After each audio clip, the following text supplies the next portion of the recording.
News 18 आप देख रहे हैं और इस वक्त एक बड़ी खबर उत्तराखंड की राजनीति से है, जहां पर आपको बताएं कि मदन कौशिक को प्रदेश बीजेपी का अध्यक्ष बनाया गया है। बंशीधर भगत की जगह लेंगे अब वो। तो अब तक बंशीधर भगत जो कि प्रदेश अध्यक्ष, लेकिन अब ये जगह मिली है मदन कौशिक को। ये बड़ा बदलाव। सीधा रुख करते दीपांकर भट्ट मेरे सहयोगी की तरफ, उनके साथ इस समय मदन कौशिक भी मौजूद हैं। दीपांकर भट्ट, ये तो बहुत खुशी का मौका मदन कौशिक के लिए, प्रदेश अध्यक्ष बनाए गए हैं। बिल्कुल बड़ी खबर है उत्तराखंड से और मेरे साथ इस वक्त मदन कौशिक मौजूद है। उनको अभी बैठक में भी जाना है और बहुत जल्दबाजी में मदन कौशिक, हालांकि जब संसदीय कार्य मंत्री सवालों को बहुत टाला उन्होंने, लेकिन अब प्रदेश अध्यक्ष हैं, बीजेपी की जिम्मेदारी उन्हें संभालनी होगी। पहले तो आपको हार्दिक शुभकामनाएं। बहुत बहुत धन्यवाद। ये अचानक से इतना बड़ा बदलाव, मुख्यमंत्री बदल गए, प्रदेश अध्यक्ष बदल गए, चल क्या रहा है सर बीजेपी में? नहीं, ऐसा नहीं है, कोई चल नहीं रहा। भारतीय जनता पार्टी एक संस्कारवान कार्यकर्ताओं की पार्टी है। दायित्व परिवर्तन एक सामान्य प्रक्रिया का हिस्सा है। राष्ट्रीय अध्यक्ष जी स्वास्थ्य मंत्री के रूप में देश की सेवा कर रहे थे, बाद में उन्होंने राष्ट्रीय अध्यक्ष के रूप में सेवा कर रहे हैं। जो राष्ट्रीय अध्यक्ष जी हमारे पूरी सेवा कर रहे थे, वो गृह मंत्री के रूप में काम कर रहे हैं। यहाँ जो हमारे माननीय मंत्री जी थे, उनकी आवश्यकता, जो हमारे अध्यक्ष जी थे, उनकी आवश्यकता शायद अब सरकार में पड़े। जो सरकार में काम कर रहे थे, उनकी आवश्यकता अब संगठन में रहेगी। इसलिए कार्यकर्ताओं का दायित्व चेंज करना, दायित्व बदलना, ये एक सामान्य प्रक्रिया का हिस्सा है। इसमें कोई किसी तरह कोई आप इस दूसरे रूप में मत देखिएगा। सबसे बड़ी चुनौती, देखिए, हमारा कार्यकर्ता हमेशा चुनौतियों के साथ रहता है। हमारा कार्यकर्ता 24 घंटे जनता के बीच में रहता है। हमारा कार्यकर्ता जन समस्याओं के प्रति गंभीर रहता है। हमारा कार्यकर्ता हमेशा से 24 घंटे 24x7 वो कहीं ना कहीं एक काडर के आधार पर काम करता है। इसलिए वो चुनौती हमारे सामने हमारी रहती है, लेकिन हम उस चुनौती को स्वीकार करते हुए आगे बढ़ेंगे और आने वाले 2022 में हम बहुत अच्छे बहुमत से सरकार बनाएंगे। आप 3 बार के विधायक हैं, सरकार के प्रवक्ता रहे, कैबिनेट मंत्री रहे, ये आपको इनाम मिला है? नहीं, मैं 3 नहीं 4 बार का हूँ। 4 बार का। देखिए, मैंने संगठन में भी लंबा काम किया है। मैंने पार्टी के महामंत्री, जिला अध्यक्ष, युवा मोर्चा, फिर पार्टी के संगठन में उपाध्यक्ष, सरकार में मंत्री, सरकार विपक्ष में उपनेता और अनेक समितियों का चेयर किए। मैंने संगठन में, सरकार में, दोनों में मैंने काम किया है। तो निश्चित रूप से पार्टी ने समझा होगा कि अब संगठन में मुझे दायित्व देना है। उन्होंने निर्णय किया और हमने शहर स्वीकार किया। आप हमारे साथ बने रहिए। मेरे साथ बंशीधर भगत जो प्रदेश अध्यक्ष अभी तक थे, जिन्होंने बीजेपी को यहाँ आगे बढ़ाया। सर, दोनों प्रदेश आप थे और अब है। अब आपकी नई चुनौती और आपका सुनने में है कि मंत्री पद में आपका नाम। देखिए, जो अभी तक की जानकारी है, माननीय मदन कौशिक जी प्रदेश के नए अध्यक्ष चुन लिए गए हैं। मैं उनको बधाई देने यहाँ आया था, गुलदस्ता देने यहाँ आया था। जहाँ तक मंत्रिपरिषद का सवाल है, मंत्रिपरिषद का गठन शाम तक होने की उम्मीद है, लेकिन अभी तक किसी के नाम कोई आए हैं ऐसा कुछ नहीं है। हमारा जहाँ तक है कि हम जो जिम्मेदारी पार्टी देगी उस जिम्मेदारी को निभाएंगे। शुरू से अब तक का इतिहास है मेरा कि पार्टी ने जो कहा वो हमने स्वीकार किया और उसको मन लगा के किया है। आगे अगर सरकार में जिम्मेदारी मिलेगी तो वो करेंगे, कोई और मिलेगी तो वो करेंगे। आपने जो संगठन चलाया यहाँ तक और यहाँ से अब मदन कौशिक इससे आगे चलाएंगे, उनको आप क्या सलाह देना चाहेंगे या क्या राय आप, क्योंकि हालांकि खुद में अनुभवी हैं, आप भी अनुभवी हैं, दोनों लोग अनुभवी हैं। नहीं, तो उसमें राय देने जैसी कोई बात ही नहीं है। वो संगठन के आदमी हैं, पहले से भी हैं, अब भी हैं। हम दोनों एक ही विचारधारा के लोग हैं। हमने भी काम किया, वो भी काम करेंगे। निश्चित रूप से सबका लक्ष्य 2022 है, उस 2022 को हम फतह करेंगे। एक जो सवाल मैं आप दोनों से जानना चाहूंगा, ये कि ऐसा अब तक देखा जाता था कि गढ़वाल से ही अध्यक्ष हो, दूसरी जगह से सीएम हो, यानी जातिगत और जो रीजनल समीकरण होता था मंडलों का, वो देखा जाता था। इस वक्त है कि अध्यक्ष भी गढ़वाल से और सीएम भी गढ़वाल से। हालांकि जो जातिगत समीकरण है ब्राह्मण और ठाकुर को, इस समीकरण को आप किस तरीके से देख रहे हैं मदन कौशिक जी? ये आप मीडिया की उपज होती है। भारतीय जनता पार्टी इस पे कोई ध्यान नहीं देती। हमारे लिए सब कार्यकर्ता काम करते हैं, कोई जातिगत या क्षेत्रवाद होने का सवाल ही नहीं है। इसलिए ये चीजें हमारे 2 बड़े पद, एक मतलब अध्यक्ष भी और सीएम भी। उसको छोटे मन से कोई बड़ा नहीं होता, टूटे मन से कोई खड़ा नहीं होता। मन बड़ा करने की आवश्यकता है। भारतीय जनता पार्टी बड़े मन की है। ये जाति, क्षेत्र, ये सब गौण हो जाते हैं। पार्टी बहुत बड़ी हुई है और जैसे भी है आगे पार्टी को बढ़ाना है, ये सबका लक्ष्य है। अध्यक्ष बने हैं तो किसान, खासतौर पर हरिद्वार और उधम सिंह नगर डिस्ट्रिक्ट में जिस तरह पूरा विवाद चल रहा है, हालांकि बीजेपी कहती है कि सब कुछ ठीक है, क्या उसका मैनेजमेंट भी है सर? देखिए, मैनेजमेंट की बात नहीं है। हम लोग किसानों के बीच में लगातार जा रहे हैं। किसानों को अपने कानूनों के बारे में हमने बताया है और ये सौभाग्य हमारा कि हमारा जो किसान है समझ भी रहा है मुख्यमंत्री से आकर मिला है, समर्थन दिया है, इस बिल को समर्थन दिया, हमारा कार्यकर्ता खड़ा है। इसलिए किसानों को लेकर हमारे प्रदेश में हम पूरी तरीके से समझाने में सफल होंगे, ऐसा मेरा विश्वास है, और आगे और अच्छी प्रकार से किसानों के बीच में जाएंगे। लास्ट सवाल ये कार्यकर्ता को, अब आप चाहे सरकार में जाए, कार्यकर्ता को आपका संदेश क्या होगा सर? कार्यकर्ता को संदेश हमेशा एक ही है कि पूरी ईमानदारी के साथ, निष्ठा के साथ भारतीय जनता पार्टी के साथ जैसे लग रहे हो वैसे आगे लगो, और 2022 में भारतीय जनता पार्टी की सरकार उत्तराखंड में बनानी है। आपका संदेश कार्यकर्ता को? हमारा कार्यकर्ता एक निष्ठावान कार्यकर्ता है, काडर कार्यकर्ता है, और हमारा कार्यकर्ता हमेशा उन सब दायित्वों का निर्वहन ईमानदारी के साथ करता है जो उसको दिए जाते हैं। और हमारे कार्यकर्ताओं पर हमारा भरोसा है कि आपको जो जिम्मेदारी मिले उस जिम्मेदारी का निर्वहन करते हुए उत्तराखंड राज्य में देश के प्रधानमंत्री को और मजबूत करने के लिए 60+ का नारा लेकर हम जनता के बीच में जाएं और 60 से ज्यादा सीटें जीतकर हम लोग यहाँ सरकार बनाएं। पहली अग्नि परीक्षा 2022 का चुनाव होगा कि मदन कौशिक को रिजल्ट देना होगा 2022? हाँ, निश्चित रूप से अग्नि परीक्षा हम हमेशा देते आए हैं और इस अग्नि परीक्षा में सफल होंगे। सवाल अभी टालेंगे आप अध्यक्ष बनने के बाद, या जैसे सरकार में टालते थे, या आप सवालों के जवाब देंगे? नहीं, मैंने कभी सरकार में भी नहीं टाले, मैंने प्रवक्ता के तौर पर नहीं टाले, हमेशा जवाब दिए हैं और आज भी जवाब उसी रूप में दूंगा। कहीं कोई सवाल ही नहीं है टालने का। हमारे साथ एक और बड़े नेता संगठन के धन सिंह रावत पहुंचे। वो किस तरीके से देखते हैं इस बदलाव को?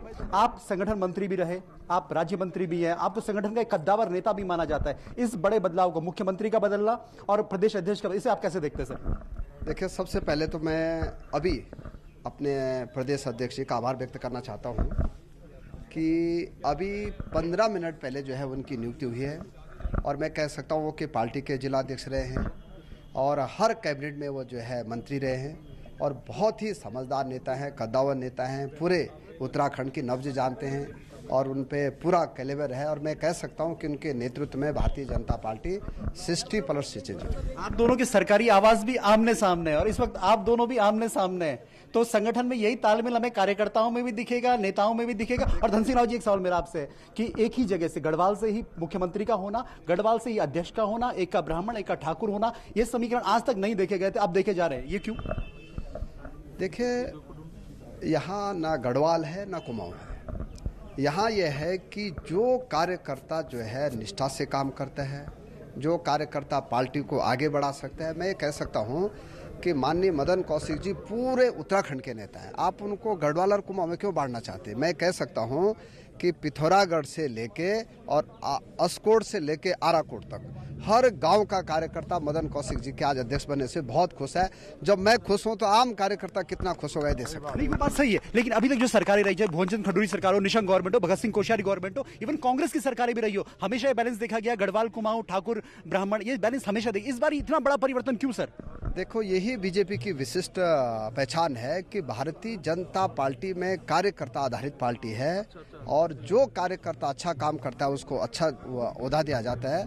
और मैं फिर कह रहा हूँ कि हमारे प्रदेश अध्यक्ष जी, उनके लिए ना जाति का बंधन है ना क्षेत्र का बंधन है, वो एक बहुत दमदार आदमी है और वो पार्टी को आगे बढ़ाने में मुझे पूर्ण विश्वास है कि जो है वो कोई कसर नहीं छोड़ेगा। आपसे कुछ देर बाद कैबिनेट विस्तार होने वाला है, धन सिंह रावत कैबिनेट मंत्री बन, ये माला दोबारा पहननी पड़ेगी आपको लगता है, ऐसा है मंत्री के तौर पे? देखिए, मुझे बड़ी खुशी है कि मैं 4 साल तक राज्य का मंत्री रहा हूँ और मेरे केंद्रीय नेतृत्व ने, प्रदेश नेतृत्व में मुझे भरोसा किया है और पूरे प्रदेश में मैंने इन 4 सालों में बहुत रात दिन काम किया है, ये आप सब लोग जानते हैं। और आज 5 बजे मंत्रिमंडल का गठन होने वाला है।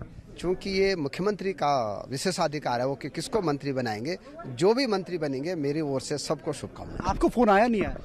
देखिए, मैं कह सकता हूं कि ये मुख्यमंत्री जी का 100% विशेषाधिकार है। पर अब तो शपथ का टाइम नजदीक है सर, तब क्या? जो शपथ लेगा उन सबको मेरी ओर से शुभकामनाएं। नहीं, आप लेंगे? तो ये थे धन सिंह रावत, जो राज्य मंत्री थे कंचन, और आपने सभी को सुना, जो पूर्व प्रदेश अध्यक्ष थे, जो मौजूदा प्रदेश अध्यक्ष थे। पर बीजेपी ने जो सबसे बड़ा प्रयोग इस वक्त उत्तराखंड में किया है, वो प्रयोग पिछले 20 सालों में कभी नहीं हुआ। वो प्रयोग ये कि गढ़वाल मंडल से ही मुख्यमंत्री, गढ़वाल मंडल से ही प्रदेश अध्यक्ष, एक ठाकुर एक ब्राह्मण, और इस समीकरण के साथ क्या अब इस तरह की सुर्खियां भी निकल कर आ रही हैं कि बंशीधर भगत को हो सकता है, सूत्रों के हवाले से खबर है कि उप मुख्यमंत्री बनाया जाए। इस तरह की खबरें आ रही हैं ताकि कुमाऊं को भी बैलेंस किया जाए तो बंशीधर भगत हो सकता है कि आज 5 बजे उप मुख्यमंत्री पद की शपथ ले। ये सूत्रों के हवाले से अब खबर यहां पर निकल कर आ रही है। पर उत्तराखंड में इस वक्त बीजेपी का राजनीतिक माहौल पूरी तरीके से बदला हुआ है। लौटूंगी मैं आपके पास। मदन सिंह कौशिक, बंशीधर भगत दोनों का प्रमोशन हुआ है, पार्टी में इनका कद बढ़ा है। इस तरफ एक और बड़ी अपडेट जो आ रही है इस पूरे मामले में, बता देते हैं अपने दर्शकों को कि आज शाम को 5 बजे तीरथ सिंह रावत कैबिनेट का विस्तार होने वाला है। मंत्री के संभावित नामों में हरक सिंह रावत, सुबोध उनियाल, यशपाल शर्मा, अरविंद पांडे, सतपाल महाराज और धन सिंह रावत शामिल हैं। मेरे सहयोगी ने जब धन सिंह रावत से फोन आने की बात पूछी तो मुस्कुरा गए और पीछे से आवाज आई कि हाँ, इनको भी फोन आने वाला है। तो देखिए, उनका नाम भी मंत्रिमंडल में शामिल होने की रेस में है। रेखा आर्य का भी संभावित नाम है, बंशीधर भगत का भी नाम है, मुन्ना सिंह चौहान का भी नाम है, बिशन सिंह चौफाल का नाम है, महेंद्र भट्ट का नाम शामिल है। ये संभावित मंत्रियों के नामों की चर्चा हम कर रहे हैं। शाम को 5 बजे इन संभावित चेहरों को आप शपथ लेते हुए देख सकते हैं।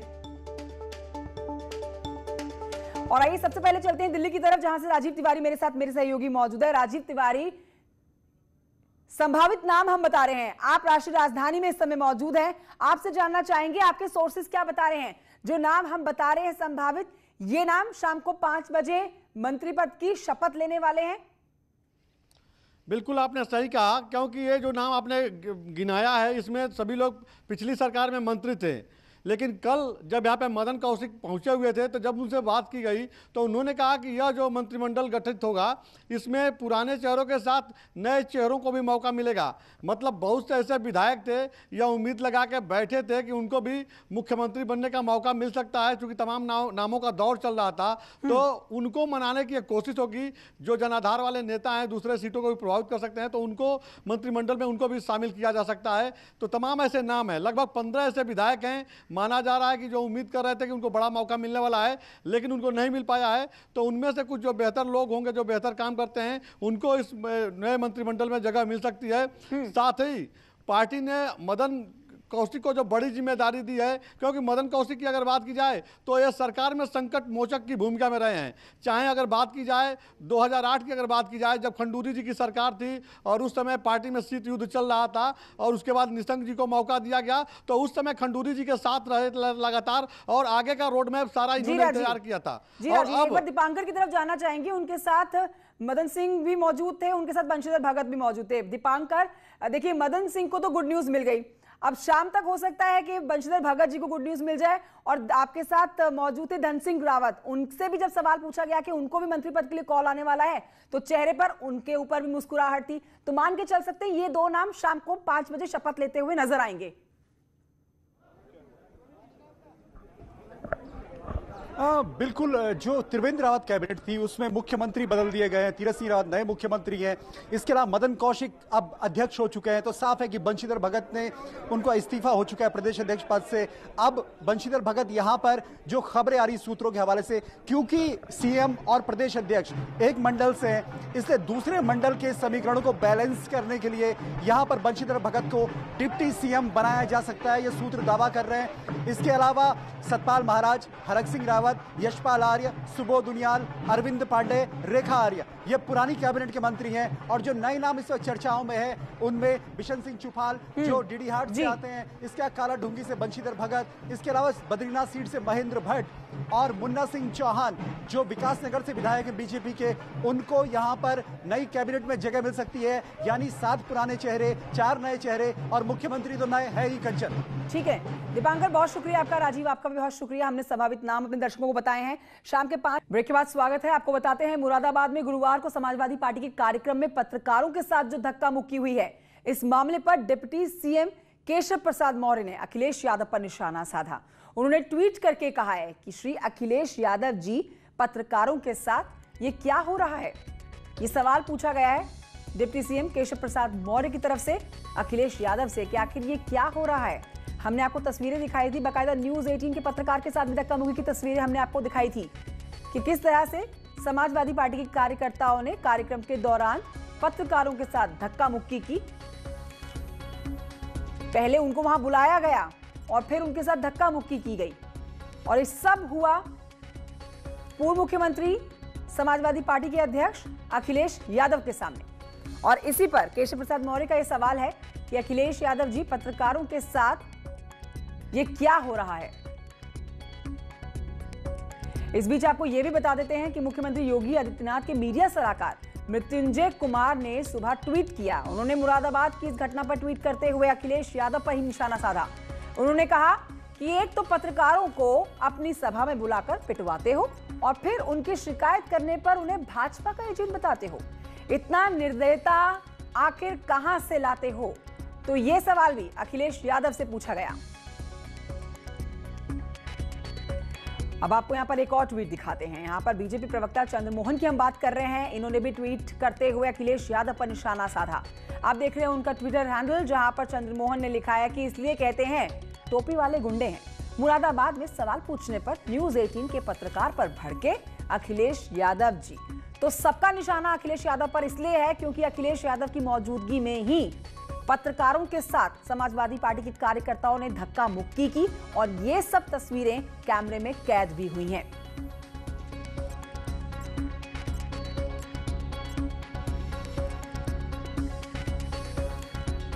पूरी प्रेस कॉन्फ्रेंस खत्म हो गई।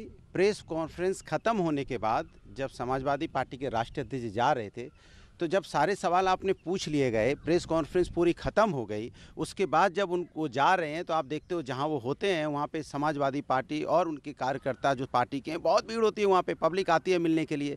तो जब आपके क्वेश्चन आवर्स पूरे हो गए, प्रेस कॉन्फ्रेंस ख़त्म हो गई, अब वो अपने कार्यकर्ताओं के बीच में जा रहे हैं, तब ज़बरदस्ती वहाँ पे घुसने की कोशिश जो की, तो कोशिश में जो सिक्योरिटी होती है, वीआईपी सिक्योरिटी की जिम्मेदारी होती है कि उनको बचाना ये सिक्योरिटी की जिम्मेदारी होती है। आपने देखा अभी ममता बनर्जी जी पे क्या हुआ, उनके साथ भी तो ऐसा ही हादसा हुआ।